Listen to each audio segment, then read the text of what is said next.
you. Nur Ashikin. Ada doktor. Thank you. Farhani.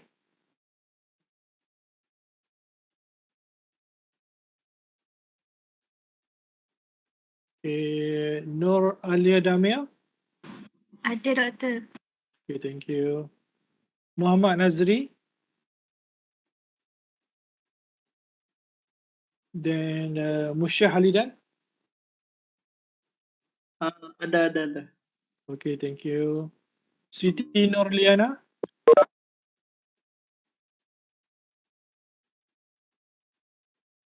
Then Nurul Nazura.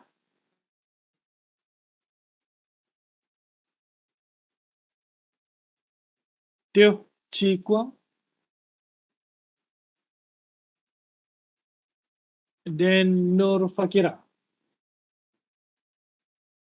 Okay, saya dah lihat dah you punya exercise literature review metric dengan exercise number 2 dan juga submit proposal. Boleh saya highlight siapa pun tak hantar, boleh tak atau macam mana? Tak perlu ke?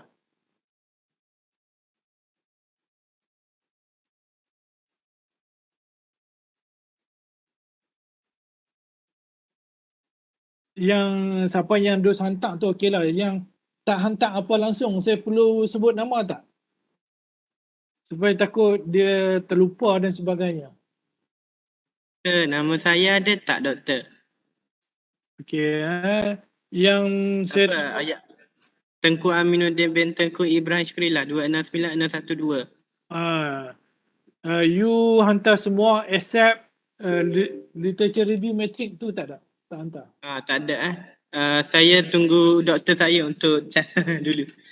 Okay. Doktor, saya doktor. Sebab saya tak sampai lagi, saya tak buat lagi yang tu. Okey, saya tu siapa dah? Saya Nur Fariza Arina. You pun sama ke? Literature review metric tak hantar? Okey. Yang lain semua okey? Okey, yang tak hantar semua yang saya bimbang ni, saya sebut kat sini macam Amirul Zaki Muhammad Amirul Zaki, dia attend hari ni. So tak apa nak sebut nama, tak apalah untuk just remind kawan-kawan sebab tak hantar. Doktor. Yup. Saya ada bagi tahu doktor itu yang tanya doktor itu. Sekejap Number apa Nadir Ya. Nadir sekejap. Nadir pun tak hantar satu exercise literature metric, exercise tu pun tak hantar, submit proposal pun tak hantar. Oh, yang saya tanya itu memang tak dapat langsung doktor? Tak dapat. Tak apa, nanti saya hantar balik terus ya. Okay, saya sebut ni takut bahaya sebab dia akan effect you punya markah. Sebab markah daripada saya cuma 50%, nanti you dapat kurang, rugilah. Kalau nanti you dapat subjek ni, you dapat B ataupun C, rugi Sebab subjek ni mudah. You boleh score A ataupun A+, untuk support you punya total CGPA. Sebab subjek ni saya rasa mudah. At least you submit what you do, then you akan dapat markah. Okay, itu saja.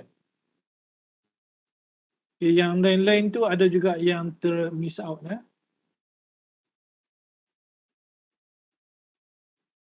Okay, dah.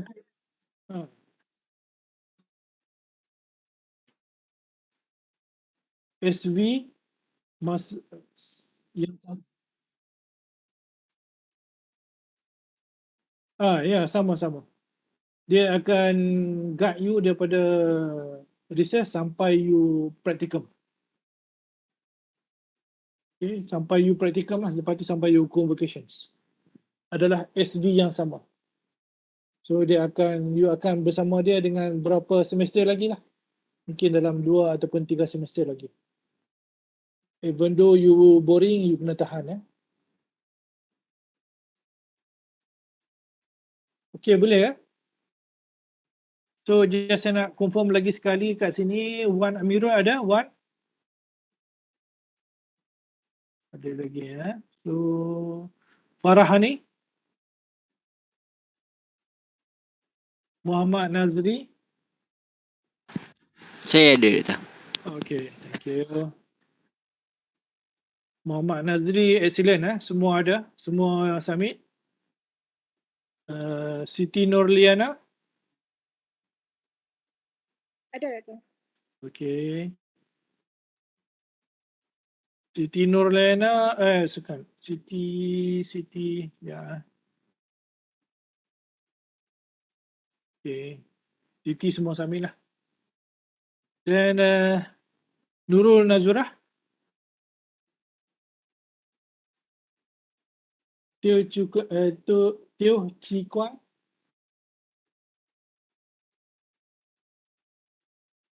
Last kali Nurul Fakira ada. Ya, saya stop QR code attendant.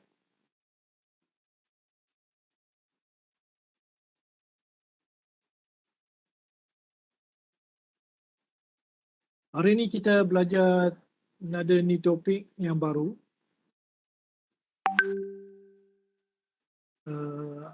About the questionnaire. Questionnaire. Questionnaire ni kira almost the topic yang kita belajar tu kita akan guna questionnaire. Except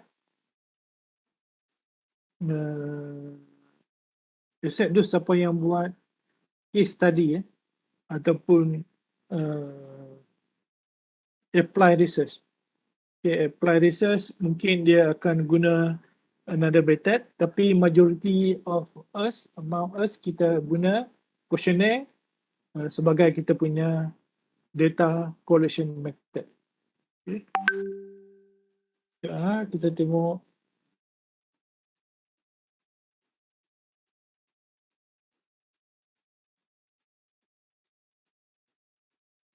Okay. Nur Rashikin Kasman, Rashikin ada nak tanya apa?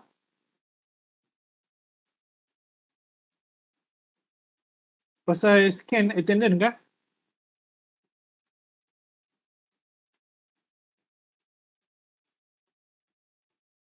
Okay, soalan apa Nur Rashikin?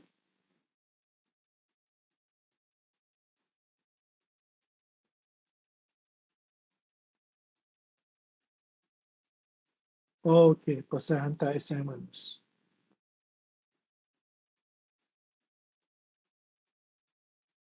Okay, kita proceed to this chapter nombor 9, questionnaire. Saya ada contoh contoh yang dibuat oleh student semester lepas. Dan contoh tu saya ada contoh yang warna merah. So saya komen dia. So kita lihat together what is how we develop the questionnaire. So what the structure of questionnaire dan juga apa yang saya komen. Okay, in the questionnaire, why we need questionnaire? Because this questionnaire kita perlukan sebab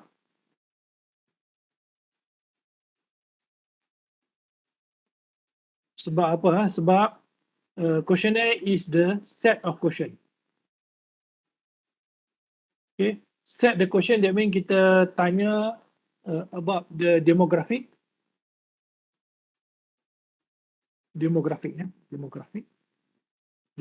ni about dia punya demographic lah, about dia punya jantina dia, age, then analysis, college, hobi, apa lagi dia punya ketinggian, berat badan, ketinggian, lepas tu berapa jenis kasut yang miliki, they call demographic.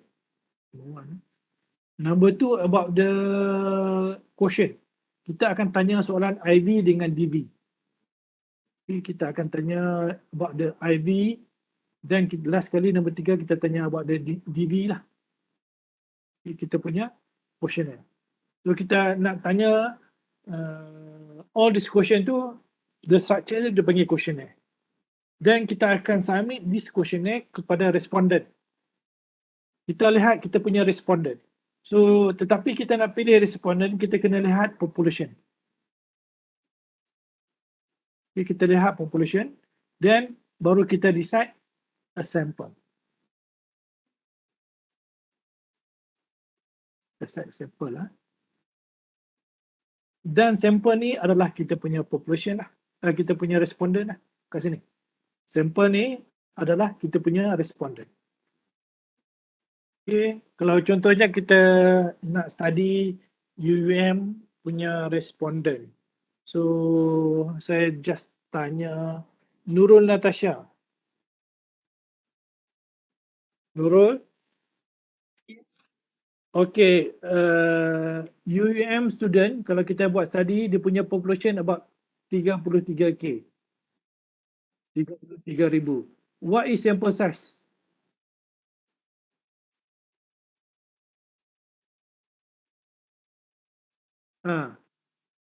How many? Berapa jumlah dia?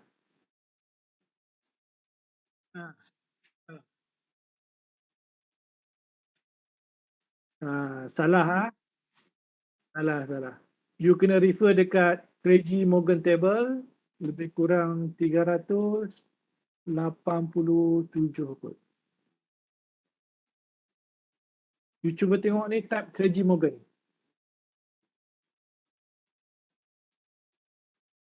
Craigie Morgan table. Okay. Cuba type ni Craigie Morgan table. Saya pun cuba type juga. Ya.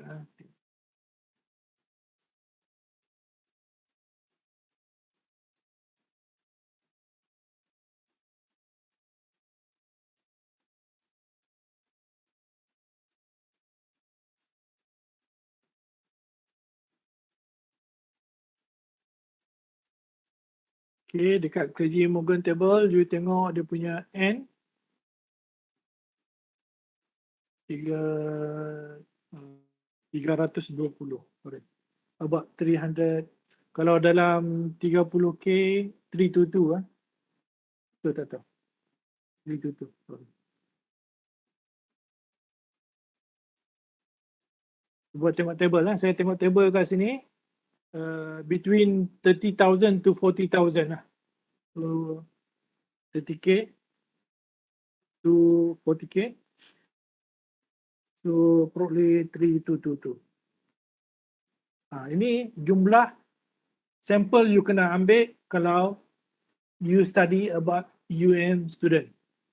Okay, yang student kita ada lebih kurang dalam 33,000, 33,000. So it's about population. What the size is 322. Boleh ya?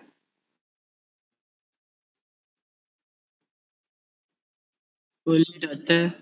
Tadi saya tanya siapa? Nurul Natasha boleh ya? Nurul faham tak? Jangan kita sewenang-wenang jawab 30 ataupun 50 tak boleh ya. Sebab nanti kalau you cakap macam tu, examiner akan tanya, you refer to what table? You refer to what figures?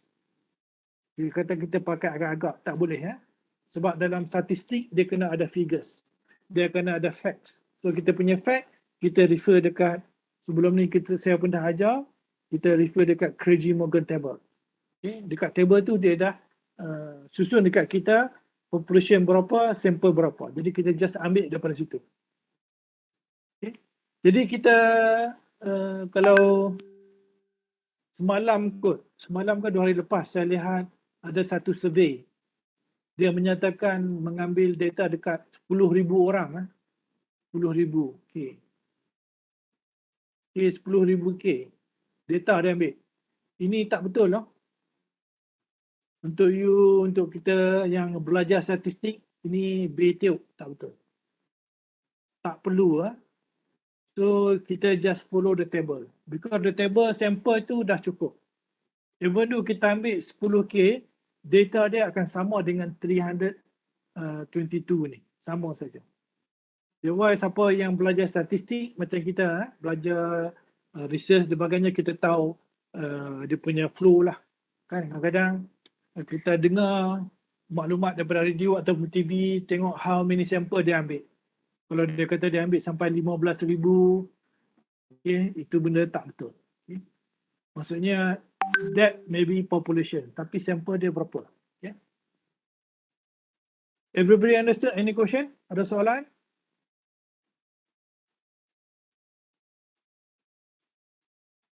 Soalan ni kena faham sebab kadang-kadang selalu ditanya oleh examiner.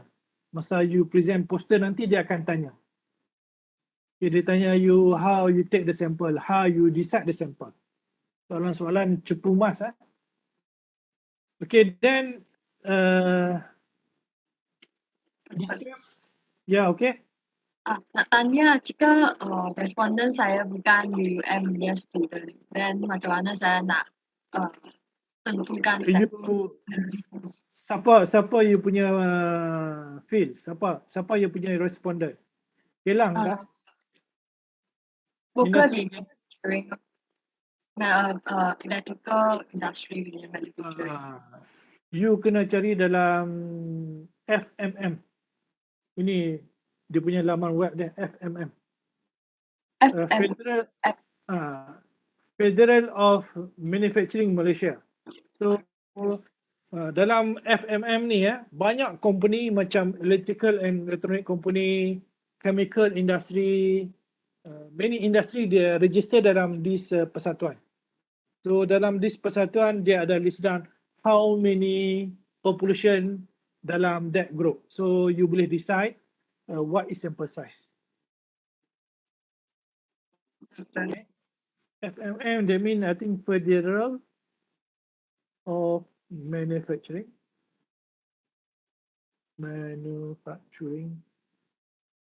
Malaysia. Okay. Okay, ada soalan? Then the step,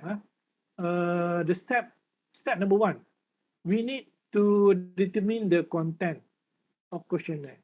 So the content of questionnaire tadi saya bagi tahu kita kena ada first kita punya demografik, soalan demografik, soalan tentang IV, kita punya IV dan soalan kita punya DV. So kita ada 3 kategori cukup. Kita call section A untuk demografik, section B untuk IV, section C untuk DV, dependent variable. So the content first kita kena decide yang tu. Okay. Kalau kita punya soalan IV ada 5 question, so kita tanya 5 question. Kalau ada 6 question, ada 6 question lah. So bergantung kepada how many type question that we develop. Then number 2, okay, determine the form of response. Okay, form of response ni nowadays kebanyakan kita pakai Google Form. Google Form sebab Google Form agak cepat.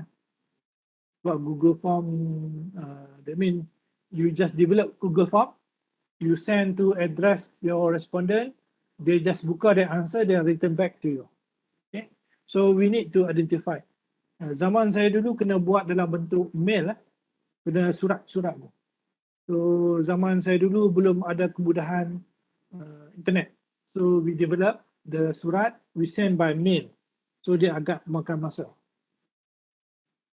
Then that mean we develop the quotient, the wording of quotient. Kalau kita nak buat wording of quotient, kita kena pastikan soalan tu yang mudah faham. Okay.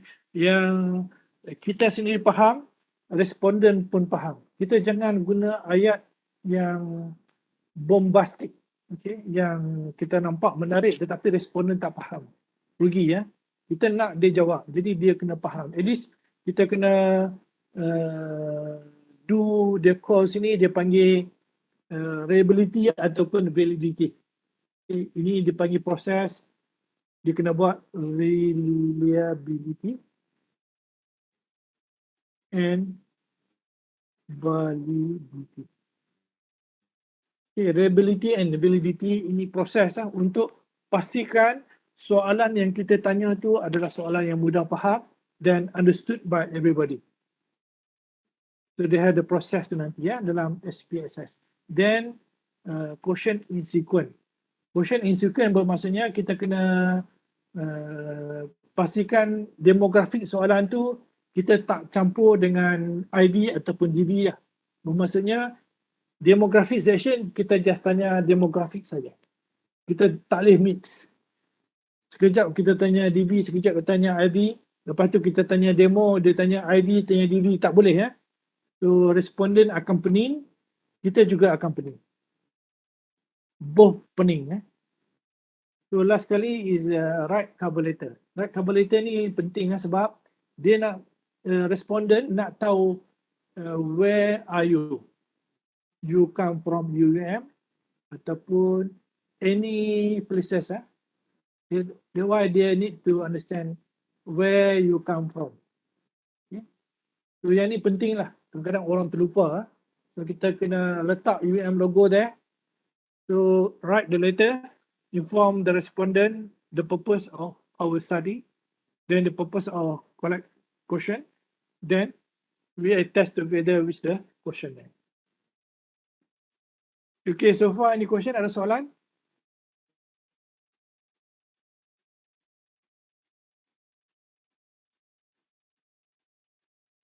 Ada soalan?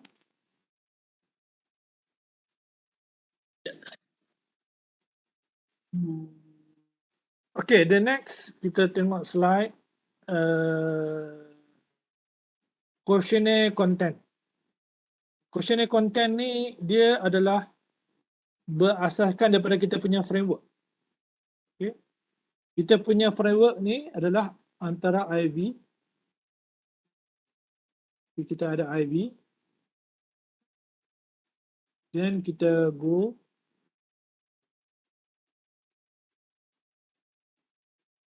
for DV.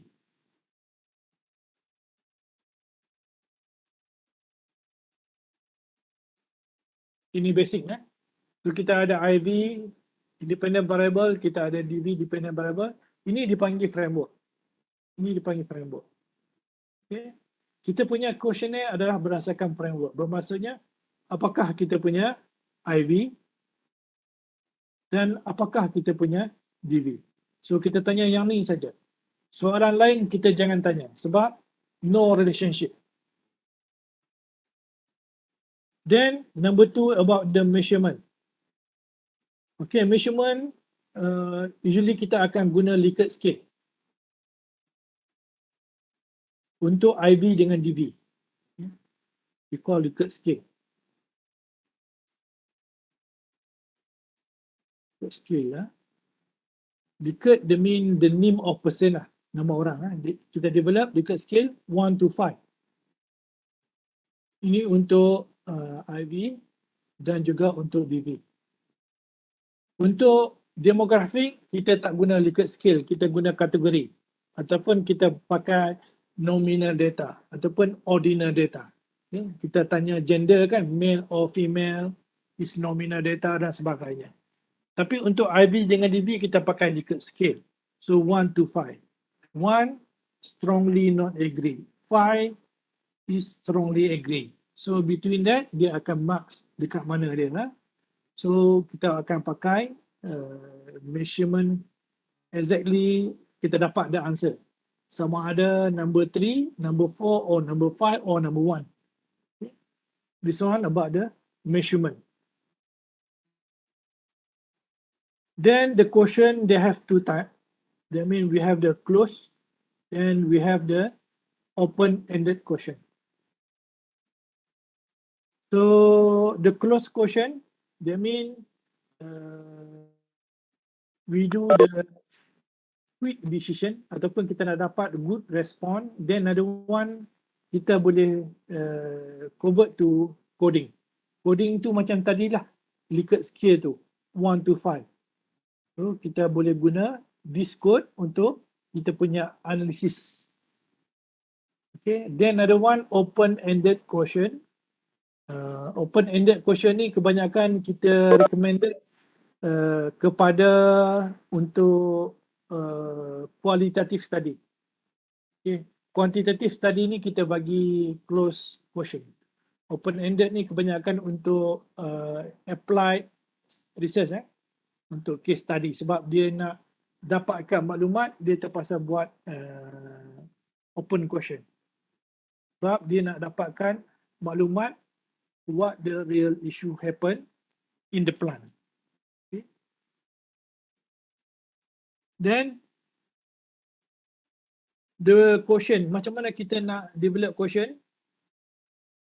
Okay, pertama sekali jangan ada double barrel.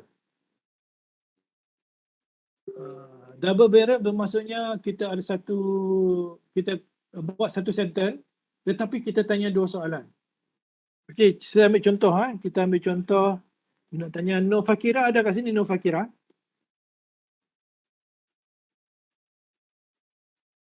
Tak ada. So Aini Firhani? Ya, saya doktor. Okey, saya bagi contoh, saya tanya soalan. Apakah hobi kamu masa lampau membaca buku ataupun memasak? Memasak. Itu dia panggil double barrel sebab kita tanya satu soalan, dua jawapan. Memasak ataupun baca buku ataupun main telefon ataupun main PUBG. So itu dia panggil double barrel. Jangan tanya soalan macam tu. So kita direct question. Kita tanya dekat Aini Firhami tadi, apakah hobi kamu? Hobi saya memasak, doktor. Okey, memasak. Berapa jenis masakan yang boleh masak sekarang? Banyak tak? Tak sangat sebab saya baru belajar. Okey. Cara nak buat laksa tahu tak laksa? Rasa saya tak pandai. Kalau nasi lemak dengan nasi minyak tu boleh lah. Oh, okay. Thank you. Okay, yang tu adalah contoh double barrel. Kita seboleh-bolehnya kurangkan, avoid. Okay. Double barrel ni kalau ikut pengalaman nanti masa you buat format, dia panggil satu program format nanti you akan dapat dia punya reading dia, you akan dapat low, rendah format nanti. Saya terlupa dah dia punya test dia tu. Nanti you akan dapat rendah. So bila you dapat rendah, you tengok balik soalan tu, you tanya dua question, double barrel. Then number 2 is about the ambitious question and words. Maksudnya jangan tanya soalan yang tak pasti tak terang, guna perkataan yang tak kurang pakai, pastikan perkataan-perkataan yang standard diguna pakai tiap-tiap hari so kita boleh understood.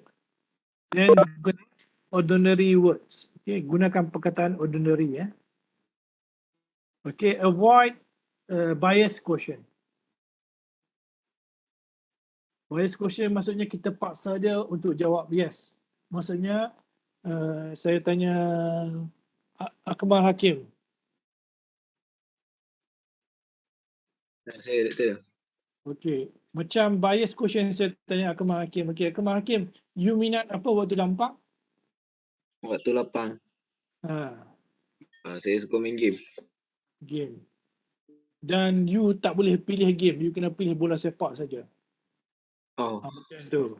So kita tak ada pilihan, maksudnya dia nak minta kita bias pada arah dia, kepada responden punya favoritism. Itu tak boleh So kita kena satu yang neutral. Maksudnya kita bagi responden jawab cara what the nature is.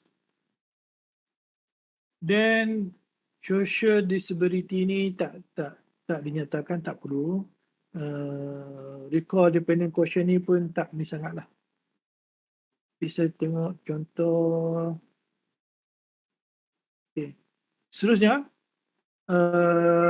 question that mean use positive and negative statement. Okay. Use negative and positive statement. That mean kita boleh guna negative ataupun positive statement. Sebab tujuan kita nak tanya sama. Tetapi saya banyakkan guna perkataan positif. Okay. Saya banyakkan guna positif. Banyakkan research saya recommended positif. Sebab kita nak coding dalam SPSS ni, dia agak senang. lah SPSS. Kalau you pakai negatif nanti you kena recode. Dia agak susah dan renyah. So it's better kita buat senang bahasa awal, kita use the positive word. So they have limit of question, maksudnya jangan panjang sangat.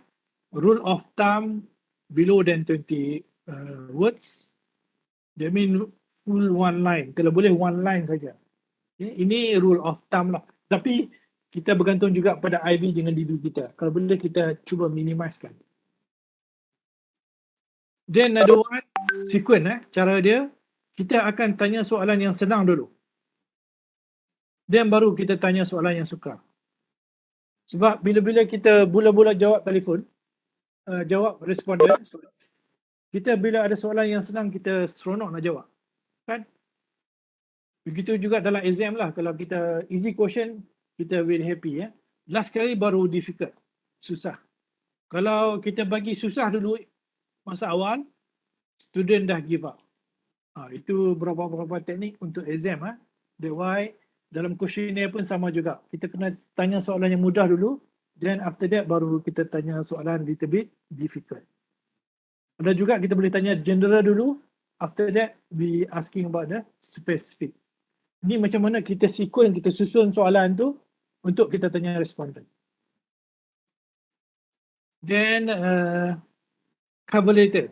I think this one last one. Cover letter ni adalah compulsory seperti saya nyatakan tadi sebab dia cover letter tu akan introduce kita. Introduce page.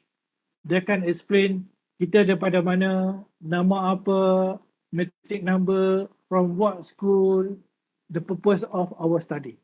Why we develop the question.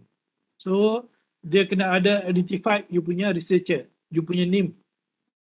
So, you punya email address, you punya telephone numbers. So, their motivation for respondent, that means you request, minta dia tolong isi soalan lah. So, you beritahu ini adalah kerahsiaan dan you ucapkan terima kasih. Thank you very much untuk dia punya masa respond dekat you questionnaire, respondent tu. So, you kena ucapkan terima kasih dekat dia lah. Okay. Saya rasa slide ni dah habis. Saya cuba tunjuk contoh contoh daripada pelajar. Ini contoh saja.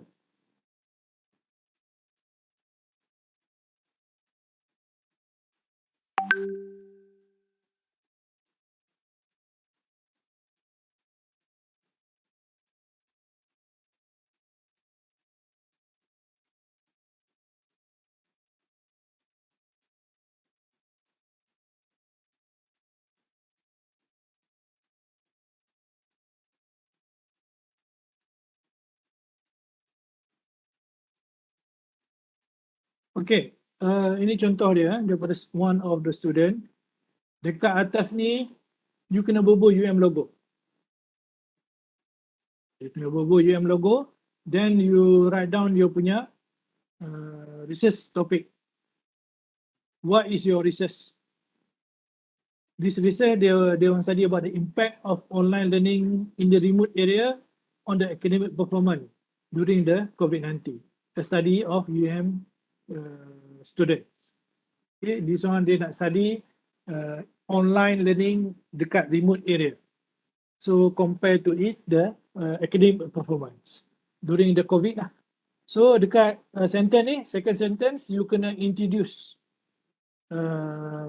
what is your study, the purpose of your study, then the purpose that you collect the data and your contact numbers, your email address and so on. Because kalau dia ada soalan, dia boleh call you ataupun dia contact you balik untuk verify soalan yang dia tak faham.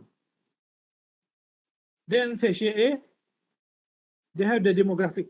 Okay, they separate to section A. Dia tanya soalan demographic. Soalan demographic first dia tanya about the gender. Okay, answer is male or female. Just tick saja. So they request please tick the box that match your personal informations. Okay, race. So what is the race? Then about the age. Then about the current semester 211, whether you semester 1 or semester 2, or you semester 3, 4, and so on. Then they are asking about the school. What is school? in demographic.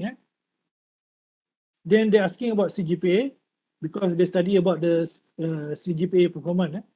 Then they're asking about the family income. Then they're asking about your place, whether it's town, rural area or remote area.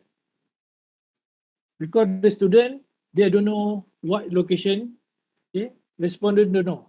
So they give questionnaire to questionnaire, they put where the place. Okay, this one, the demographic. Now they go for IV. IV, they call section B. Section B, that means they have IB 3 variable. They call IB 1.11, that means online learning. So here they use the Likert scale, 1 to 5. 1 indicate the strongly disagree, and 5 is strongly agree. Okay, they have 1 to 5. So respondent, they only choose one lah. Okay, they have the question here.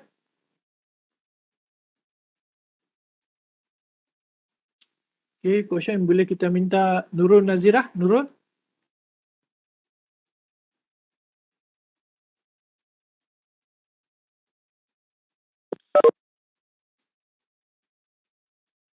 Nurul Nazirah. Nurul Nazirah tak ada. Nurul saja tengok dulu attendant.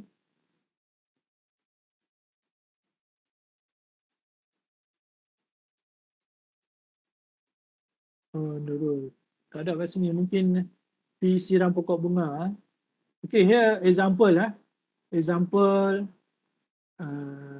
the student, they use the negative word. So dia tulis sini, during the online learning, I have difficulty accessing class due to slow internet access. Okay. So ini adalah contoh negative word. So saya minta dia tukar pada positive word. That means during online learning, I had easy accessing internet access. Okay. Sebab tujuan dia sama ya. Kita nak tanya dia sama ada you boleh access ataupun tidak. Jadi kita nak tanya tu sama ada kita boleh tanya dalam bentuk negatif ataupun dalam bentuk positif. Untuk tanya soalan yang sama. Jadi better kita buat positif. Okay. Because positif dia easy dan understand. Dia happy juga kan. Kadang-kadang difficult tu dia nak convert that value, coding pun susah. Kita nak convert dalam SPSS nanti pun susah. So kita develop the positive. Then they tick dekat sini lah. Whether dia easy to access or not. Kalau dia kata easy to access, dia klik number 4. Dia agree lah. Kalau dia strongly agree, then dia klik number 5. Itu contoh So another one, slow internet, remote area bothered me define reference online. Ini pun negatif. Okay, that's why saya minta dia tukar pada positif. This one saya cuma bagi contoh satu saja. Okay, this one they're asking about the IB. Okay. Then this one also IB. This one also IB. This one DV. Student academic performance. That means they're asking about the DV, dependent variable. Section C. So the same Likert scale 1 to 5. Okay. So yang ni kita tulis sebab kita nak bagi tahu guideline untuk respondent what skill need to choose. Okay. Then the question here. Okay. Online learning was especially useful during the COVID-19 pandemic. Okay. Then the asking, kalau kat sini dia asking also much about the CGPA. Okay. Because they're about the student academic performance. That means my CGPA improve. I attend online class remote area during the COVID-19. Okay. After that, you kena tulis kat sini thank you very much dekat last kali. Kat sini. Okay. This one, contoh-contoh questionnaire yang develop oleh kamu punya senior yang lepas about the to get the data of a respondent. Okay, so far any question, ada soalan tak? Sebelum kita end the class.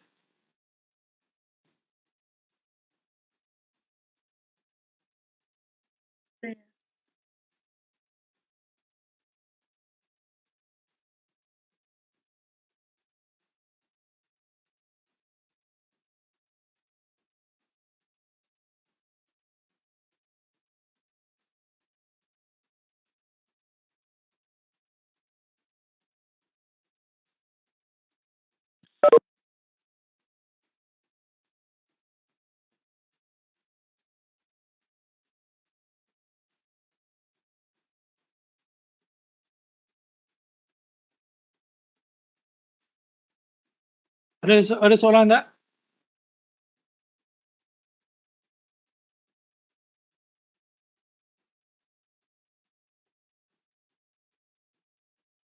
Okay, kalau tak ada soalan, so saya stop kat sini, saya share the attended